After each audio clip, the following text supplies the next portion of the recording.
Welcome to Take Two. The Rock 95 morning crew. Craig, Brian, and MJ. I went to the Blue Jays game. You're the good luck week. charm. Yeah, they had a good game. It's their last good game they've had. You gotta go back. That's true. Something happened at the Blue Jay game that has never happened in my life. Ever. I went on the jumbotron. Hey. Yeah. In my 51 years of existence, I've never been shown on any jumbotron in any sporting event. No, neither of us. Not even in Barrie at the Sadlin Arena. Right. It's almost like they look at me and they're like, nope. Not that guy. Pass. We're passing on him constantly. Keep going. Very unappealing. Move on. So maybe, I don't know whether I was just in the right seats or they just got caught by surprise. But so I was on twice. The first time was the back of my head. Mm-hmm. Which is barely counts. It barely counts. But when you have never been on it, you're excited. You mark that down. Yeah. When I was thrown, I didn't know what to do. Otherwise, yeah. Because if it gave me more time, I would have actually looked around for the camera, right? Yeah. So, but no, it was the back of my head. And then the second time, I was clearly looking at it, and for whatever reason, there I was. There's my zoomed face. in. They zoomed, kinda. Yeah, I was taking up a quarter of it. That's a giant me. True. Okay. Yeah. Did you take the moment and own the moment? I own them. I think I did. Now, what would you do? So if you're shown on a jumbotron, Brian. Yeah, I know. We'll go for you. I don't How are even you know. acting? I have no idea. Instantly, you don't know. No. Right? You kind MJ? of freeze, yeah. I think I just instinctively I just look at it and wave, be like, "Hi!" These little those little half waves. Okay. You could chug Just a an beer, awkward MJ. thing. Chug a beer. No, Yeah, I'm not whatever gonna you have, a beer. chug. I'm just saying it's a move. Do something suggestive, MJ. Hold on, that's not every lady's go-to. Well, the girl in Edmonton, it kind of is. Yeah. That wasn't even a jumbotron. And that wasn't a It was just a jumbotron. phone Oh, camera. they were jumbo, all right, though. Yeah, this Yeah. girl from Edmonton in the Oilers game flashed, She and flashed. she did well. Now, the question with her is that, and I think Brian asked this, did she plan on doing this when she went into the arena that day? Or was it just like, was it spur of the impromptu? moment? I think she went thinking that if she does get on there, she's going to do it because she didn't have on anything underneath that jersey. That's how you say she's prepared. Because Craig, I don't believe, was preprepared at all. No, and you were- you didn't have anything like I had my bra on, so I wasn't going to do that. That was the giveaway for Craig. I thought I handled it well. So all I did was just go, I made it look like I was at a rock concert, right? Mm-hmm. I went, yeah! And I pumped my fist as I did it. Was and, anything and fun then happening when you did that? Absolutely not. Okay. Just the Jumbotron. They play music, right? They want you to get up for it, right? So they'll And they'll you kind pan of around. clenched your fist and opened your mouth. Did you make a noise? Yeah, I think I did go, yeah. Oh, okay. Yeah, Because yeah. you can never tell. On You the don't have to. Jumbotron. No, you could have just been silent. No one Yeah, would. because there are people that specifically do things to try to get on the Jumbotron. Yeah, bring a sign, right? And Flash is probably, well, that's not going to Yeah, be one I of them. but like 3, 4, 5 seats down from me, there was a couple, and they were a cute, very old couple. Mm-hmm. I'd say they were senior citizens, and they danced every time music was they happening. stand up and dance, They yeah. stood up to dance, and if there was no Jumbotron, they probably wouldn't be dancing, right? So they were trying to get. They never got on. It didn't work. You can tell they were trying, though.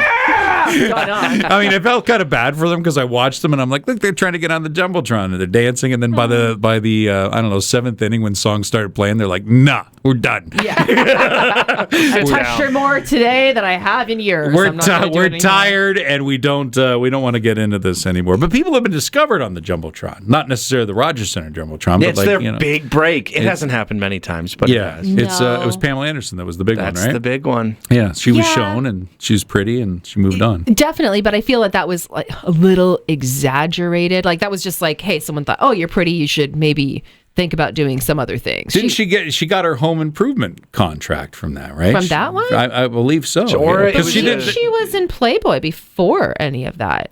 I thought it was a beer company, but who knows? Who knows?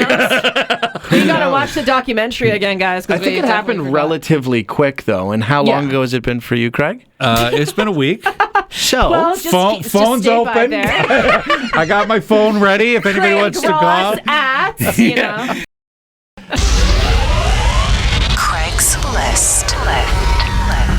All right, let's get to some trending topics. This is the one that everybody seems to be talking about: is the rise of Dr. Pepper. Mm-hmm. We all love Dr. Pepper. no, it's the best. That It's was- the best pop for me. Is this true? It's a combination of Coke and root beer. Nobody knows. No, They yeah, just that's say the it's secret. Apparently, it's the blend of 23 flavors, but we don't know what. Yeah. Oh, I didn't hear that. What? Yeah. That's 23 on, flavors? It's on everything. It's 20. They have the number Start 23 looking on the for it. thing. You'll start seeing 23 You're gonna see everywhere. 23 Yeah. all over the bottles, all over I'm getting the everything. impression you're not that big of a fan. Well, I've heard people just go, it's just cherry Coke. They No, also no. These people don't I've had drink cherry it. Coke. This is different. Way It's got different. the spice. All right. It's pepper. I'm not anti Dr. Pepper. Don't get me wrong. I hardly ever have it. I really do. When I do, I enjoy it. You guys have. It's nice, and it feels like you have to buy it from the store. Like, rarely do you go out to a place and they offer it. No, it's Yeah. very rare. Right? But have you ever go to those, like the soda machines where you get to fill your own and you see, like, you're thinking, oh, I'm going to go for my Coke or my Sprite, but you see Dr. Pepper, you're like, oh, that's Always. happening. Yeah, that's happening. Yeah, well, it's the number 2 pop in the world right now. So that's what happened. It took over Pepsi, right? Pepsi was Nice. number 2 for a long time.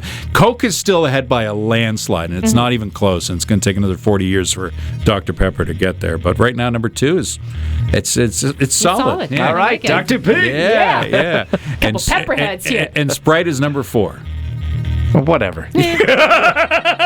All of a sudden, Go to hell. when you say Sprite is number 4, it feels like, and immediately I don't care about pop rankings.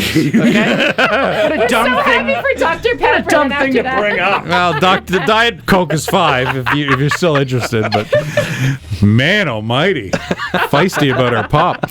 How about this for a vacation plan? The world's biggest poo museum. Okay. Opening up in Arizona called the Pooseum, which I gotta say, Good job on the word. that's very nice. Yeah, I like that. It's not that gross. It's not like fresh poop. It's fossilized. Well, a he's got museum should have it all, though. it. Shouldn't it? Well, I'm just saying. He's drastically misrepresenting himself. Yeah, I come was on. expecting poop. Have a variety. If No, Brian's just- taking the tour with his family, he's looking Where's at the the old fresh poop. stuff? Yeah, you got a room for the fresh stuff? If you need one, I can make one for you. This guy quit his job to make this museum, and he moved like 2,000 miles away. This is his dream because he's got all this poop that he's collected, and he's got one that's like a 26-inch pile of poo that's... He's been collecting it for years, and somebody Yeah. said, what are you going to do with it? Yeah. The 23-inch one is called Barnum. That's his name. Is that true? Its name's Barnum. That's its nickname. It's a The nickname. poop nickname. name. Oh, The he- poop's name is Barnum. So he yeah. actually nicknames his poop. He nicknamed the poop. I mean, haven't we all at one point? I don't know. No. No, I haven't. I'm just saying. Hard to believe he's single. How about this? Male birth control, you in? Okay, well, let's Sure. hear about All it. right, well, it's a gel that they're testing right now. Because I've heard of pills and shots and everything that they've been testing. Yeah, there was a shot for men, wasn't Yeah. there? Yeah. This one is more just a gel and you rub it on your shoulders. And apparently it's going to go through and block your production. And you rub it once a day. So even if you're not really sexually active, if you're not planning on getting any tonight, you just keep rubbing it on and once a day. And then when the time comes and Then you're good to go. You get You're gonna lucky, be you're ready. good to go. You'll be ready. So they've done tests. 222 men have partaken in this test, and they had to have sex once a month for That's at an least odd a number, year. isn't it? Yeah. 222. All right. Yeah. Okay. yeah. Once a month. and Once a month they would have to get it on throughout the course of the year, and then they would. see if it worked. Boy, that's getting risky. I guess they'd have to sign waivers, and if Oh, you yeah. have a kid, that's your problem. It's for science. That was a science baby. It didn't work.